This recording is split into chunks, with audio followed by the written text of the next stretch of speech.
was really terrific to see you in Williamsport. Everybody loved having you there, and it was fun just to catch up with you for a couple of minutes. Well, as you know, Steve, Williamsport is one of the great venues in this country. It's my favorite assignment every year. Carl Ravitch told me 8 years ago, he said, first time you go there, you won't even know what it's about, and you'll say, this is the greatest assignment. And 8 years later, he's still right about that. So I come back to Williamsport every off season and help out with the banquet because the people there are so great. I had so much fun, and boy, it was a great banquet this year. Kent DeCulvey made me laugh out loud a bunch of times. He did. He was tremendous. He really was.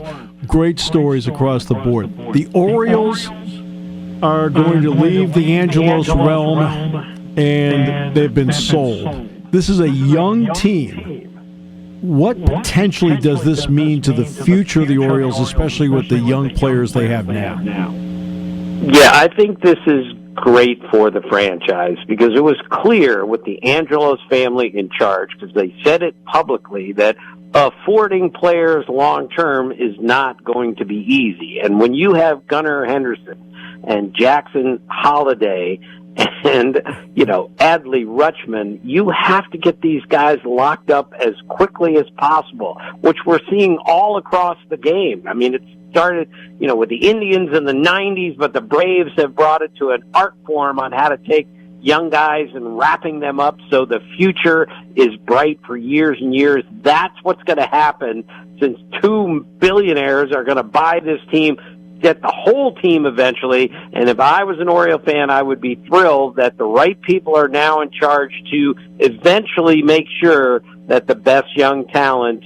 doesn't get away. And then there's another element, too, because as part of the public negotiation, there was the dangling of the lease at Camden Yards. Baltimore's such an awesome sports town. I don't have to tell you that. I mean, what does this mean long-term future about Orioles baseball in Baltimore?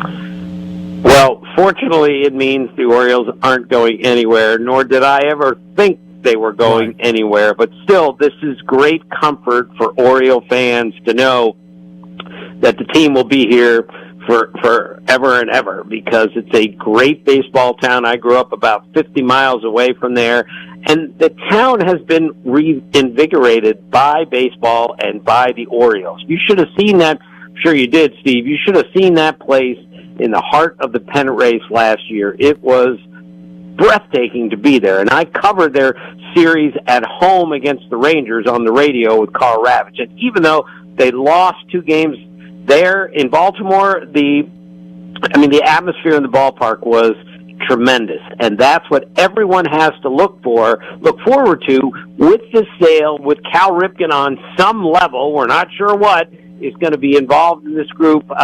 This is a great time to be a baseball fan in Baltimore. And what do you think the addition of Corbin Burns can mean on the mound?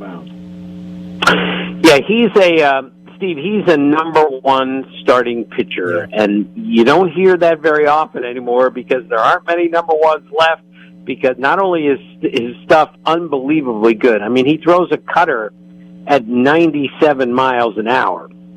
So he has overpowering strikeout stuff, and yet a couple years ago, I'll be close on this, he went 40 strikeouts into the season before he walked anybody. Right. Think about that for a second. That's how good he was.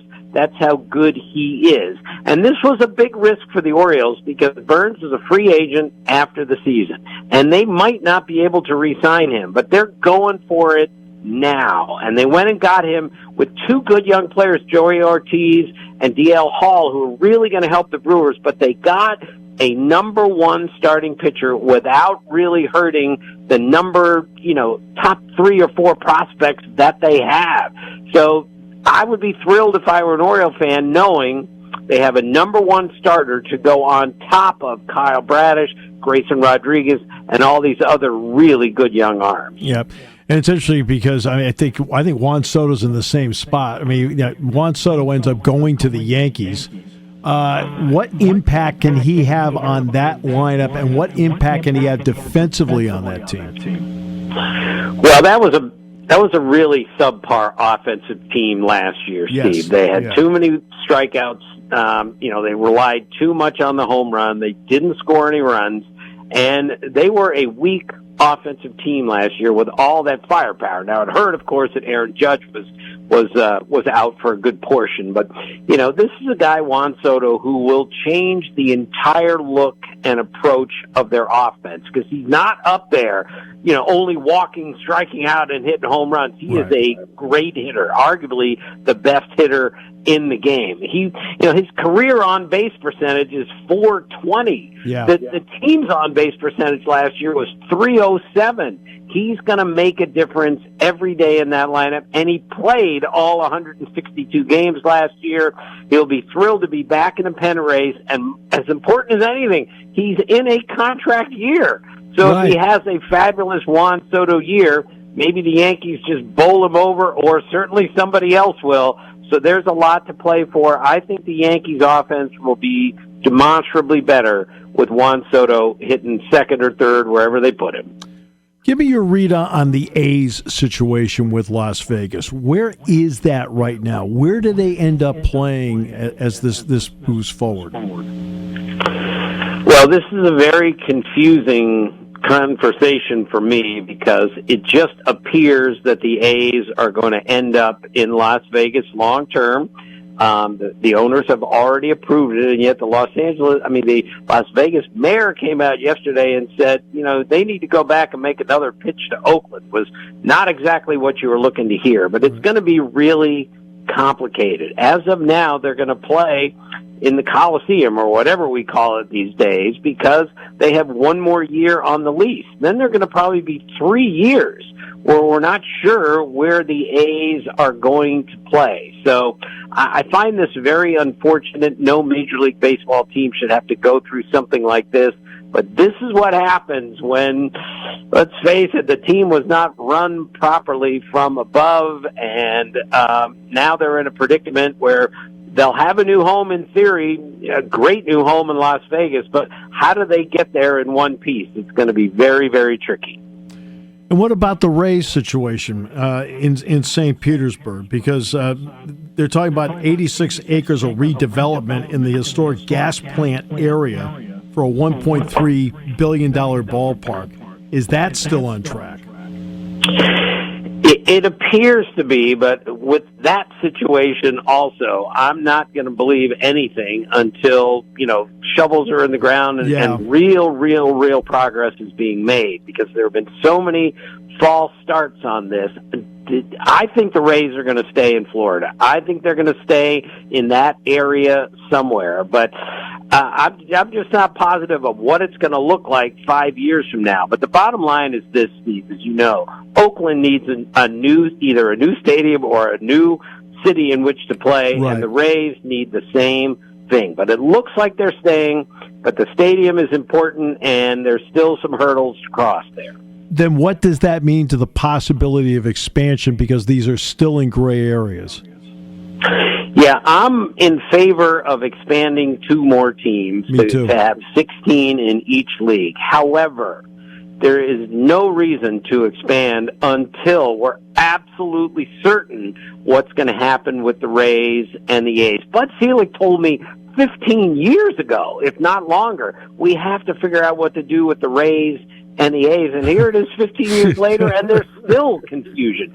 So once they get those 2 teams completely settled, then I'm all in favor of expansion. But sorry, I don't think we should expand until we're positive that those teams are set. And not only that, and also which markets might be available, because you don't know where they're going to end up moving to. Right, precisely. We're not sure which markets will be out there. So still a lot of work to go on that. Yeah, no question. Jose Altuve signed the 5-year deal with the Astros. Tim, I remember watching him in the New York Penn League with Tri-City. I was like, okay, he's a good player, And then to see what he's become. Why is when you've watched him a lot, why is he as good as he is, considering you're not a big man of stature?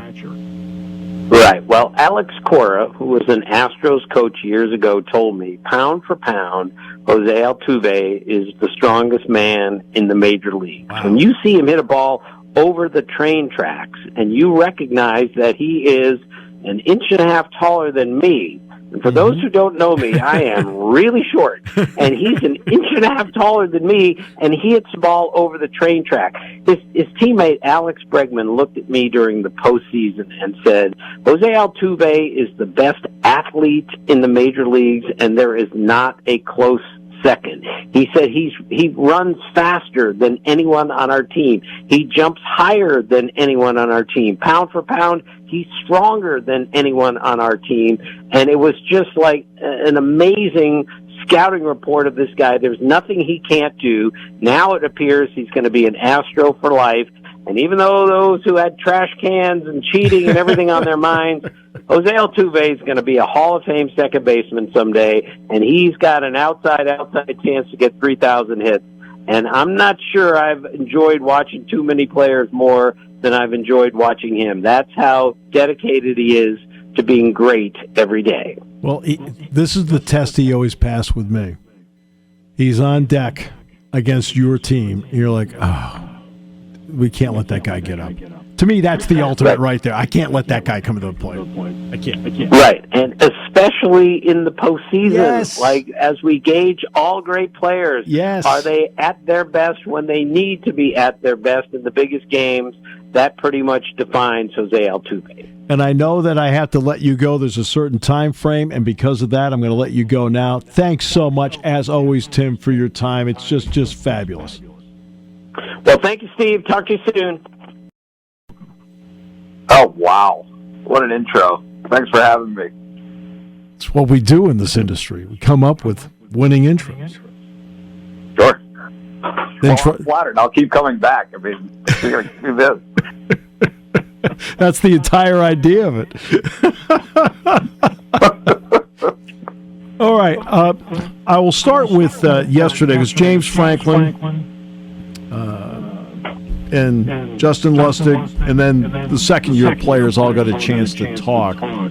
What was your impressions of each as you went through it, James, Justin? Start with James first. Yeah. Let me think. I mean, James was James, right? The conversation kind of runs the gamut, right? I mean, it's February. There was no signing class to speak of. That whole February signing day is a thing of the past, obviously, in terms of its relevance. But it was the first time we've spoken with him since certainly hiring Lustig. There has been some time, right? A few weeks of Andy Kotelnicki and Tom Allen being on campus, and those guys kind of settling in, so that he was able to talk about that. But the thing that stood out to me was two things, really. The conversation regarding the SEC and Big Ten in terms of his satisfaction and relief, I would say, that the commissioners of those conferences are being proactive about trying to find a path forward for college football. He gave pretty detailed answers and responses and brought it up a few times, right? It's really the first time that I can remember him being encouraged, right? I mean, it's probably a longer conversation for a different day, but Franklin is not shy about sharing opinions of the state of the game, which is not true of everyone, right? But he doesn't mind.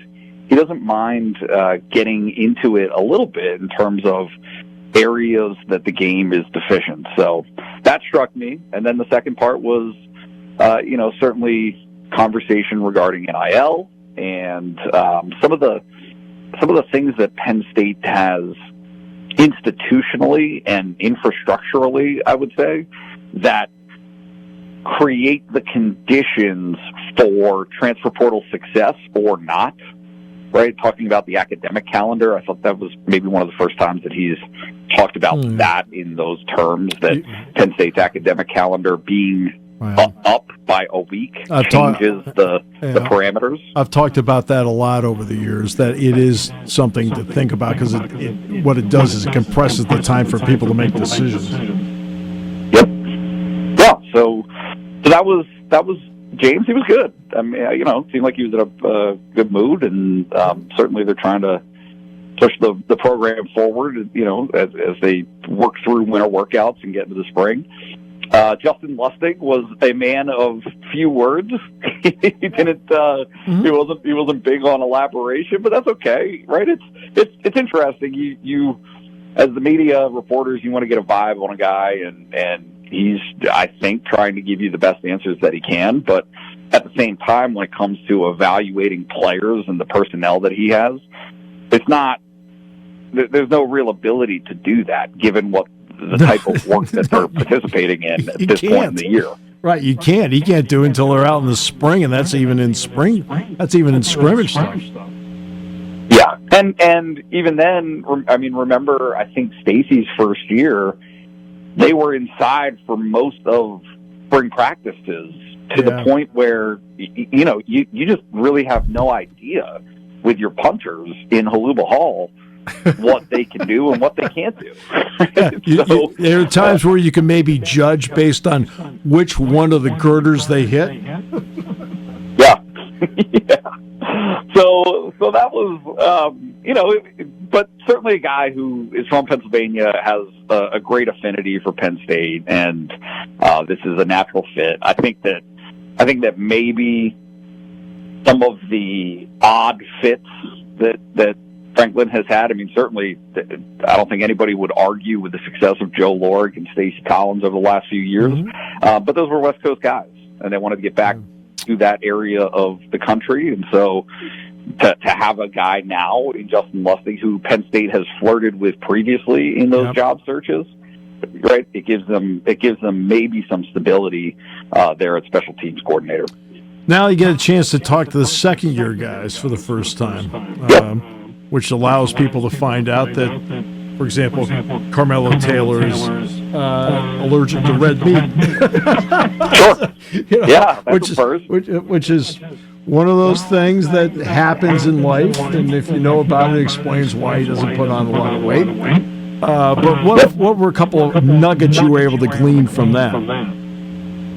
Yeah, so certainly in the midst of winter workouts, you have a lot of these guys who weren't early enrollees last year who are going through it for the first time, and the guys who, through winter workouts for the first time, and those guys even who were at Penn State last year are going through it for the second time, and they, right, you can get a sense of how they're adjusting, how they're handling it. Look, like winter workouts stink.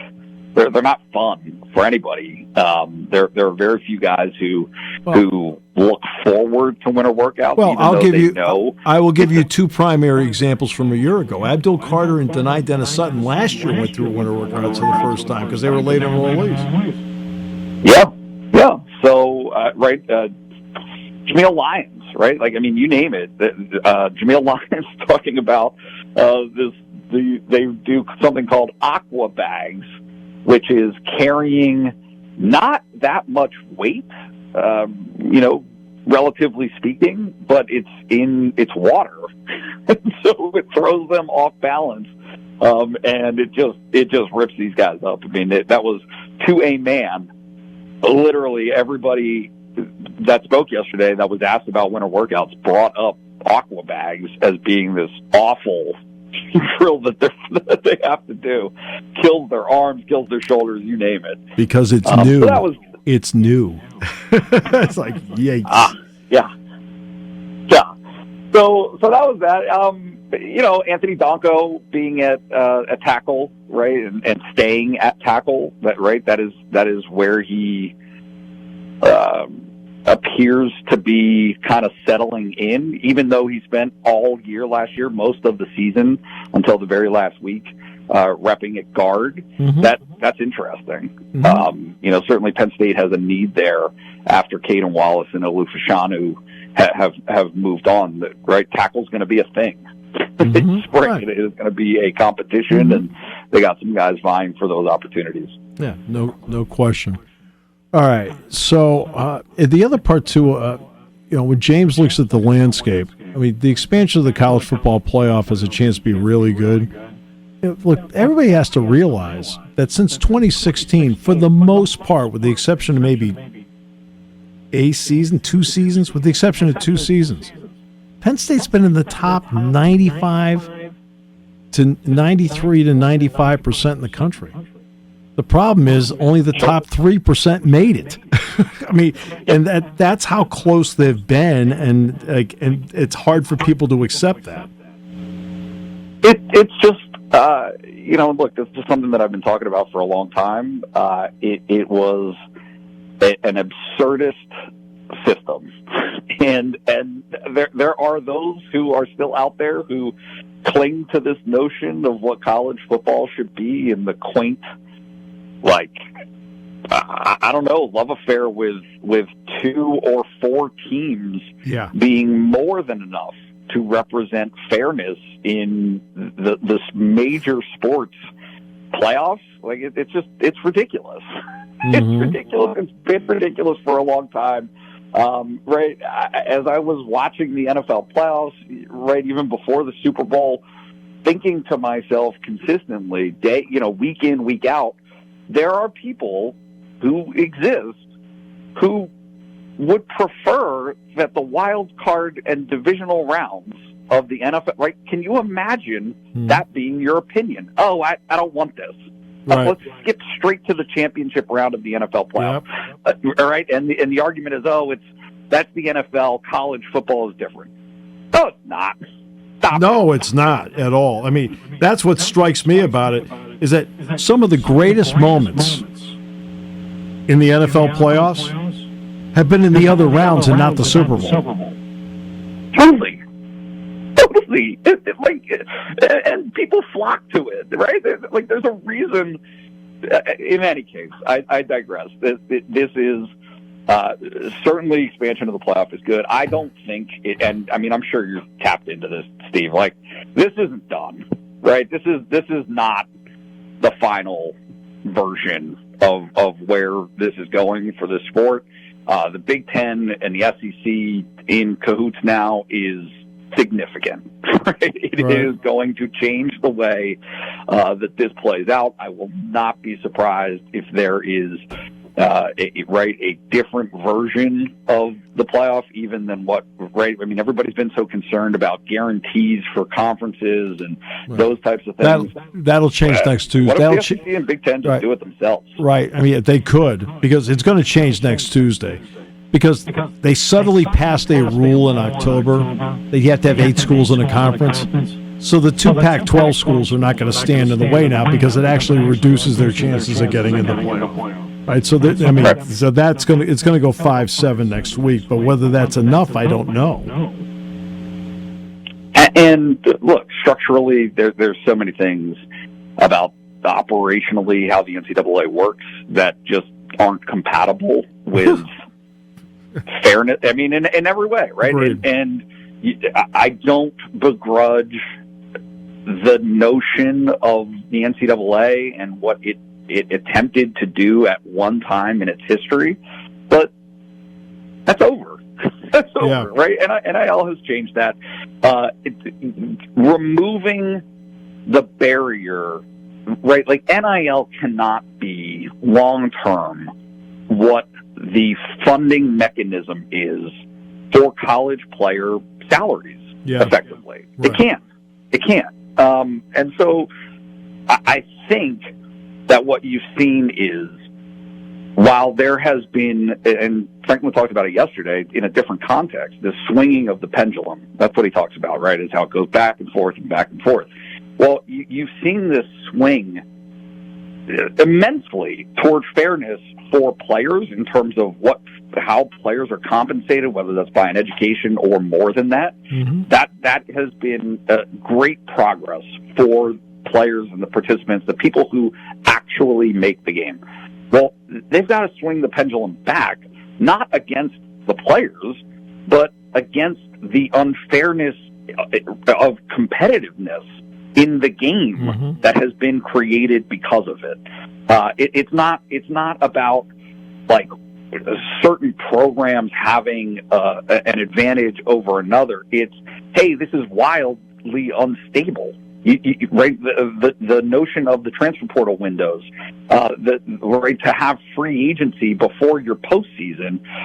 Lane Kiffin talked about it before the Peach Bowl. Like, it's crazy. It's crazy. And so I think where you're headed is a much better, more sense-making place. And it might be painful to get there eventually. It might not be right away. But I think that's what the Big Ten and the SEC are aiming to iron out. There's also another part, too. There's some talk about maybe a small expansion of the NCAA basketball tournament. We'll see how that plays, but that's been broached as well. But you look at next year's Big Ten tournament, 15 of the 18 are going to be going. That means 3 are out. Chris Holtman, by the way, has been fired today by Ohio State. But to me, that is a move that is a coach killer. I mean, that's a coach killer. To the three to teams, have to the 3 teams that don't make it, that's a coach killer. Yeah. No, I think that's fair. This is probably not an opinion you care about, but I think it's absurd to fire a college head coach with a month left to play in the season. Oh, I do too. I don't understand that. I do too. Who knows? Is Gene Smith's leaving? Ross Bjork starts in the summer. Who makes the decision as to whether he's out? Who makes the decision on who the next head coach is? Yeah, I just and again, to anyone who is attempting to still make the argument that this has any relationship, that college athletics has any relationship to college, no. Right, to institutions of higher education, these are the kind of things that, right, barring a scandal of which nobody knows anything about, right, like nobody is accusing Ohio State and Chris Holtman of having anything in the closet. It is purely performance-based. Right. They're saying because a team is 4-10 in the Big Ten, that they should axe their head coach. I mean, it's nuts. It's not right. Well, what has been one of the issues he's had? He's recruited well enough where I think there's been every once in a while a surprise or two that have opted for the NBA draft after the first year. Brandon is one of them. I never thought Brandon was going to be a one and done. And he ended up being a one and done. And guess what? That means Chris has to figure out how to replace him. He couldn't. Yep. No, and certainly over the years you've seen, what's interesting to me and the broader conversation of college coaching, right? And so I'm specifically talking about men's basketball and football, is it is as much or more being a general manager than it is anything else, right? I mean, it is overwhelmingly about not what your approach to the game is. It is about how do you manage the roster, how do you acquire talent, how do you manage your coaching staffs and the people that you surround in the program. I mean, and fundraising. Like that's what being a head coach means at this level. Again, I'm cross-pollinating here, but Chip Kelly, from head coach at UCLA to offensive coordinator, it's not because he doesn't want to coach. It's because he does want to coach. That's right. Right? You can't coach if you're a head coach. That's not part of the job responsibility anymore of what that position means. So it's just a very, very interesting time in college athletics.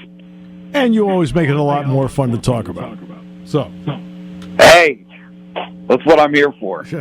Appreciate you, my friend. We'll see you a little bit later. Thanks so much, Steve. See you tonight. And